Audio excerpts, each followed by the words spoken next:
Hi, everybody. Welcome to Dive Deep. I'm Shelby Cornett, and I'm the ministry assistant at Cambridge City Christian Church. And this is Danny, the pastor. Hey, Shelby, how are you doing today? Wonderful. How are you? Wonderful, huh? Well, that's good to hear. Yep. Yeah. Anything exciting happening? Just your podcast? I live for this podcast. You live for this podcast. Wow. I'm not sure what Lucian and your kids would think about that, but your family, but okay. Wow, now that I can say that until the kids get older. Yeah. So No, it's on my list. Yeah, Travis just asked if we've seen The Princess Bride, and you just said no. Not yet. So you're not really living then yet. No, Yeah. I guess not. You're not living until you've seen Princess Everybody Bride. act real surprised that I hadn't seen it. So I know Travis mentioned something Sunday. Did anybody say anything to you about it? yes, Missy did. Oh, okay. Like, what's wrong with you? Yeah, she Is was. it- Yeah, Yeah, that's pretty much yeah, exactly. Yeah. Well, it does kind of question your movie taste if you've never seen. Yeah, Princess it's been Bride. a long time since I've seen a movie. Yeah. Well, that happens when you have I little have ones. Kids. It's hard to watch Well, a movie. I've seen movies, but it's Frozen and Toy Story and Yeah, like not your kind of movies, Right. their kind of movies. Oh yeah, I remember Right. those days. I remember the days of Barney and for my oldest, and then my boys watched a lot of like just different cartoons. I know Elijah was into Frosty the Snowman. We even watched Aw. it in the summer. He loved that. He loved that movie. It was that classic '60s version. Yeah. He loved that thing. He probably. Aw. I mean, he literally wore out the DVD that was on. It broke. We had to buy another DVD because he was always playing with that That's thing. funny. So yeah. So I know the feeling. we watched Peppa Pig and SpongeBob Yeah. and Frozen. And Yeah, we watch a lot of Dora. Dora the Explorer. Was there's a another one. show. It's kind of like Coco Melon, but it's called Little Angel. And Mm. Ava says, "I want to watch Angel Angel." Yeah. So we watch Angel Angel. Isn't it sad that we know this much about these shows? I know. Because it's a. You like our sing all the kids, yeah. songs. Yeah. Yep. But I'll get to the Princess Bride. Okay. All right. I'll get there. I'll try to do it this weekend. All right. Okay. Okay. So business. Yes. We're still in the Mark series. Yeah. And we talked about success this week. Yes. Yeah. And yeah, we talked about how the world has this idea of success, Mm-hmm. and then Jesus says this is really what success is. Right. What was your thoughts? So, like, if you were to just ask me, like, what is success? Mhm. I would say I don't struggle financially. I have a steady Mhm. life and a steady family. And Mhm. Like stability. yes, that's what I was thinking. Yeah. But yeah. then obviously the sermon was. Mhm. So what did Jesus say Different. success is? So Jesus says success is through him, basically, right? Yeah. Yeah. Mhm. I don't know. I didn't write that part down. You didn't write that part down? Well, Like the whole point. Were you even watching the sermon? And then I watched it twice because I couldn't focus the first time for whatever reason. Yeah. So, we talked about a lot of different stuff, obviously, in any sermon. And one of the problems is our world is how do we measure success? That was the question I asked. Mhm. When you look through the text, so we were in Mark chapter 10, verses 17 through 52. It all started off with the rich man. Remember, there was a rich Uh-huh. man that came up to Jesus, and he thought he had it all figured out. Like, hey, Mhm. I follow the commandments, and and then there He was checks this, the boxes. he checks the boxes. There was people in that time that thought, okay, if he's wealthy, that must mean God favors him, which means if God favors him, well, he's on his way to heaven. So Mhm. here's a guy that's wealthy and he follows the commandments. So really he was coming before Jesus to sort of like, well, I don't know if it was really much of a humble brag, but it was kind of like, Right. Jesus, I worship you. You're great. Because he calls him good teacher. He's like, and look at the great things that I've done. And, so Mhm. it's kind of like he's trying to build himself up. And the Jesus is like, well, okay, that's great and But all. then he gives him a reality check. Yeah. He's like, okay, well, then take all your stuff and sell it and give it to the poor. And he couldn't do it. And when you look at the text, I mentioned it Sunday, there's this idea that he's appalled. Mm-hmm. Like he's appalled that what he's done and who he is being rich isn't good enough. Right. And it wasn't just him that was appalled. Even the disciples were appalled because then Mhm. Peter later asked him, he's like, well, then, who in the world can be saved then? Right. So it was all about doing things and being in a certain place in life that to them meant salvation. And Jesus is like, no. And then he says it's hard for a rich man to enter in the kingdom of heaven. Because again, in that context, in that crowd, if you're rich, you're on your way to heaven. Jesus is saying, no, that's not the way this works. Right. And then when they ask him, well, how does this, how can anybody get to heaven? He says, what is impossible with men is possible with God.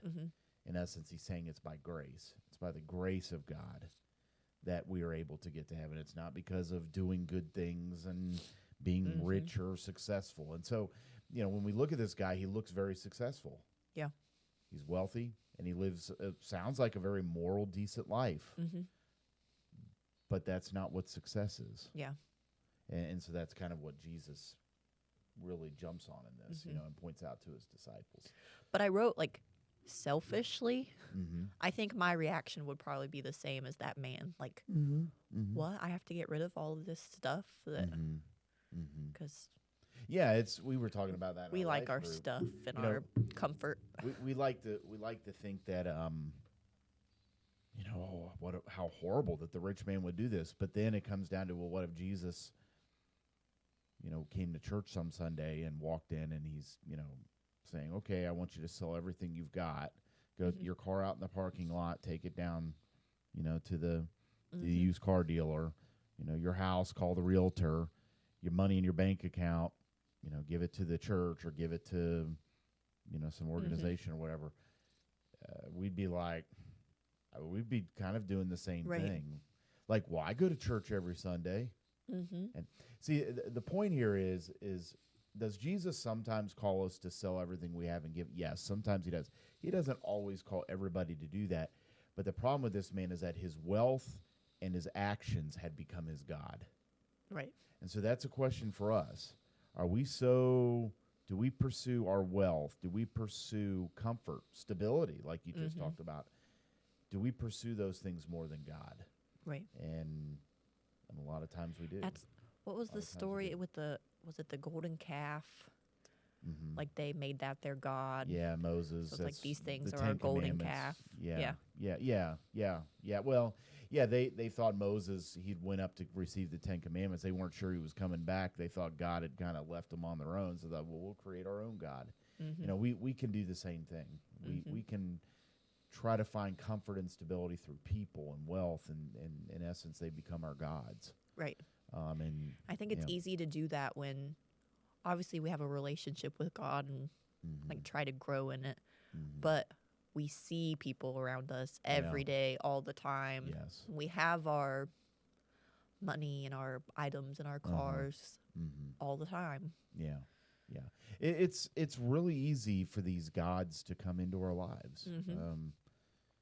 I mean, I'd be a total hypocrite if I sat here and said I didn't have these gods in my life. I mean, and that's what Jesus is trying to chip away at. He's saying, okay, how do they become less of a god? How do you let go of some of these things so that they're less of a god in your life? And that's why things like giving is important, whether it's to the church or just generally, helping people or whatever. Giving is important because, in essence, what you're saying is, okay, I have these possessions, but they aren't mine. Like, God has blessed me with them, and he wants me to use part of that to bless somebody else. And we didn't even get into all that with this sermon from that perspective. But nonetheless, we have to be willing to part with the things that are precious to us. I mean, even our family, like, what if God calls you to go do something away from your family? And this was something that confronted me and Adriana, almost 20 years ago when we moved here. It's like, are we willing to let go of family, being close to family, to go to the place where God wanted us to go? Right. And we were, but, it's come with a cost, and it's not easy. So, It comes up in a lot of different ways, financially, relationally. Yeah. So. Yeah. So there was a lot. The point of the sermon was that success is measured in the least. So if we want to find success in our life, it's not about getting more. Having more family, more money, more popularity, more prestige. It's about the least. It's about focusing on ourselves less. focusing on our wealth less. Yes, it sounds kind of weird, but even Jesus even points it out, or even focusing on our family to a degree less. I mean, yes, he wants us to be responsible and care for our families and whatnot, but I see a lot of family worship going on in our culture today, and that can be as detrimental to our faith as well. So it's like the loving God, loving others, more and more. So it's God, then others, then yourself. Yes. Yeah. There's an old acronym that I learned. I remember I made a craft when I was in like vacation Bible school when I was 8 years old or something. It uses the acronym JOY, JOY. If you want to find joy, it's Jesus first, the J, others next, Y, yourself last. Joy. Oh, okay. So if you want to find true joy, it's about putting God first and then others. But a lot of times that can even get flipped. It can be like OG, OJY. Yeah. You know, it's Yeah. it's others and then Jesus and then yourself. Or sometimes it can even be others, yourself, and then Jesus. Right. So really life is, Jesus is saying it's got to be about, if you're going to find joy, it's got to be the JOY, Jesus first. Yeah. So. Yeah. So yeah, that's a really important part of what we talked about. And then I asked a few things about finding success. So if we want to find things in the least way. So the first thing we've realized was that we need to ask God to do success through you in his way. So we all have this idea of success, but is that God's measure of success? Right. Like in the beginning of the story, the rich man comes up to Jesus and calls him good teacher. Well, Jesus is like, well, why do you call me good? It's not that Jesus wasn't good, because he was perfect, okay? But he's like, don't you dare use your measure, your standard of good with me, because that's not a good measure. And see, and this man, his idea was good, would be probably that's wealthy, that's doing, living the 10 Commandments, and that's not always the best that isn't the best standard. So, so I don't know. What do you think about that? I mean, yeah, it makes sense. Is it easy to let God's standard be the standard? No. Yeah. No, it's we hard. create our own standards, I think, and other people's standards. It's easy to focus on those instead of God's standards. Yeah. Another thing we talked about was focus on the people in your life, and if they notice, fine. But if they don't, see, a lot of times part of the success is given, like, we want that success from other people. So, like, okay, I go do something, it's about the adulation I get. And the fact is if we want to truly find success, we do what's right by God's eyes. And if people are happy about that, fine, that's great. But don't do it because of what others are going to think. Right. So. We don't need to boast about it and share other people. Yeah. Like, share it with people that we're doing this. Yeah. Yeah, I mean, that's one of the things that I just kind of, like, we see this in the social media world. I was just thinking that. People will post, oh, look what I'm doing today. I'm going, it's kind of like building, you're looking for that adulation. And it becomes your God. Like, it's a big thing to pay for somebody's meal behind you in a drive-through, or like, if you do that and then you get on Facebook and say, hey, guess what I did today? I paid for the person's meal behind me. It's like, okay, are you doing it for the right reasons if you have to get online and brag about it? Well, Jesus even talks about in the Gospels, he talks about that a person that does that, their reward is here, but their reward is not in heaven. Like, he's like, well, they'll get rewarded here because people be like, oh, that's great and that's nice, but that's about all they're going to get. Whereas if we do it before God and we're not looking for the popularity or the prestige in doing that, God rewards us later in heaven for that. And I would much rather have that reward than this one. Yeah. Because it's fleeting. It's only here for a little while and it's gone. Right. In heaven, it's an eternal reward. So, comment on Facebook is not worth it. Yeah. Yeah, I mean, that's why in many ways, I've avoided social media over the last few years, because it is very easy to worry about what other people think. Yeah. And want that adulation, want those likes, those hearts, those whatever it is that you So you got to be really careful. Mm-hmm. Got to be really careful about what we think of as success. Mm-hmm. So yeah, so that was another Yeah. thing we talked about. So yeah, I mean it I think we've pretty much hit a lot of the high points. One thing I said at the very end: getting ahead in life is not about reaching goals, but reaching hearts. What do you think about that? I like that. Mm-hmm. Yeah. Because like I said, our things, our titles they're not going to mean anything later. No, you're not going to. They're very temporary. Yes, they are. Yep. Yeah. Yep. So that's not what matters. Yep. It's easy to think it matters in the moment, but sure it is. This is where we're at now, and we get really wrapped up in the world, and it's easy to think that this is all that matters. Promotion, family, money. Mm-hmm. Yep. Those are the big ones that we chase after. Yeah. But it doesn't matter. Yeah, I want to be. We still want to live a decent life. Yeah, and I guess I think what Jesus is saying too is if we're doing things for the glory of God, and then those things come as a result, great, but don't do it because of that. Yeah. Don't serve your family. Don't achieve popularity. Don't gain great wealth because that is what you're trying. That's like your end goal. Mm-hmm. It's not. You do. If that's a side effect, then yes, yeah, good. Exactly, yeah. And if not, okay. I mean, God notices, and I talked about that too on Sunday about the whole audience of one, that we shouldn't worry so much about what everybody else. Let's just the only audience that we should care about is His, and His audience is actually easier than the world's in many ways because He's willing to forgive. Yeah, the world isn't always willing to forgive. So something I need to be better. Better about.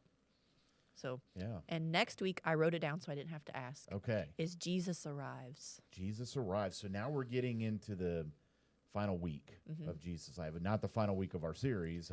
Right. We're actually we've still got like 5 weeks left. It's like the Easter season, though. Yeah, it's interesting to me that the book of Mark, so you have 16 chapters in the book of Mark. We just went through Mark 11. Next week we'll be in 12. So think about it. You got 12, 13, 14, 15, and 16. You've got 5 chapters. So we're talking about a quarter of the book, a little more than a quarter of the book is based on the final week of Jesus' Well, a lot life. happened. Well, a lot happened.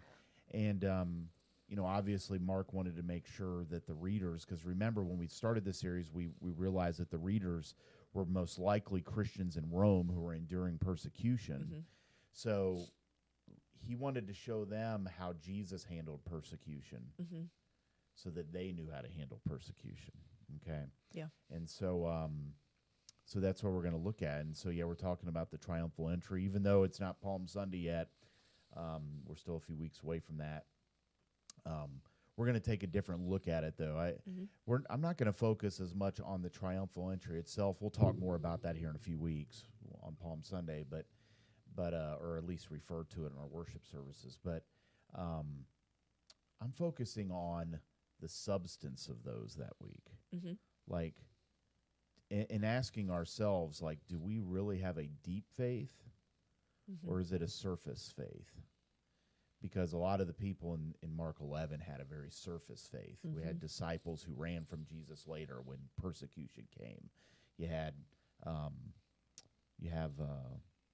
the crowd who was worshiping Jesus when he came into Jerusalem, but a lot of them seemed to have scattered by the time he was put on trial on Good Friday. And then even the religious leaders, I mean, they seemed like they knew the Word of God, but here was the Messiah standing there right in face to face, and they couldn't even acknowledge his authority.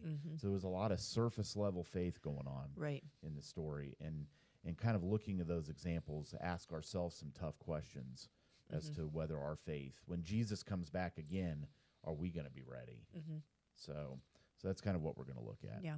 I really like this series, but I'm really excited for this like last part. Yeah. We're really, it's been a really good series. I've enjoyed it. We're actually, our next series, I mean, I know we're still a few weeks away, but we're going to be talking about the book of Daniel, but we're going to be looking at what do we do in a culture that's not always friendly to our faith. So we'll be doing that for about 5 weeks. So I think Mhm. it kind of fits what we're going to be talking about here over the next few weeks with Yeah. Jesus' death and his resurrection. So yeah, Cool. it's been a great series. Yep. Yep. All right. So we'll see you guys next week as we start talking about the final week, I guess. Yeah. Yep. Yeah. All right. Have a good week.